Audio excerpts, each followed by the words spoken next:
மாற்றுத்திறனாளிகள் முதியவர் இல்லம் தேடி ரேஷன் பொருட்கள் வழங்கும் முதலமைச்சரின் தாயுமானவர் திட்டத்தை திருவாரூர் மாவட்ட ஆட்சியர் சட்டமன்ற உறுப்பினர்கள் இன்று துவக்கி வைத்தனர். இத்திட்டத்தில் திருவாரூர் மாவட்டத்தில் 34,197 மாற்றுத்திறனாளிகள் முதியவர்கள் பயனடைந்தனர்.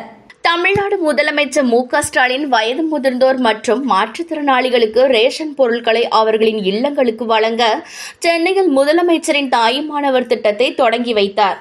இதனைத் தொடர்ந்து திருவாரூர் தெற்கு மடவளாகம் தெருவில் திருவாரூர் மாவட்ட கூட்டுறவுத்துறை சார்பில் முதலமைச்சரின் தாயுமானவர் திட்டத்தின்படி வயது முதிர்ந்தோர் மற்றும் மாற்றுத்திறனாளிகளின் இல்லத்திற்கு சென்று அரிசி, ஜீனி, பருப்பு, கோதுமை, ஆயில் உள்ளிட்ட குடிமைப் பொருட்கள் வழங்கும் வாகனத்தை திருவாரூர் மாவட்ட ஆட்சியர் மோகனச்சந்திரன், சட்டமன்ற உறுப்பினர் பூண்டி கலைவாணன், தாட்கோ தலைவர் இளையராஜா ஆகியோர் கொடியசைத்து துவக்கி வைத்து முதியவர்களின் இல்லத்திற்கு சென்று குடும்ப அட்டைக்கு ரேஷன் பொருட்களை வழங்கினர்.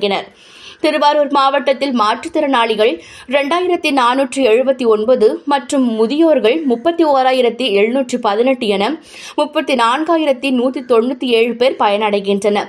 இந்நிகழ்ச்சியில் மாவட்ட வருவாய் அலுவலர் கலைவாணி, நகர்மன்ற தலைவர் புவனப்பிரியா செந்தில், துணைத் தலைவர் அகிலா சந்திரசேகர், நியமன குழு உறுப்பினர் வாரை பிரகாஷ், நகர்மன்ற உறுப்பினர்கள் உமா மகேஸ்வரி, சிவகுமார், இரா சங்கர், வரதராஜன் மற்றும் பொது விநியோக திட்ட துணை பதிவாளர் பத்மா சுல்தான், கூட்டுறவு துணை இணை பதிவாளர் சித்ரா, திருவாரூர் நுகர்வோர் கூட்டுறவு மொத்த விற்பனை பண்டகசாலை செயலாட்சியர் ஜெயசுதா, வட்டாட்சியர் ஸ்டாலின் உட்பட பலர் கலந்து கொண்டனர்.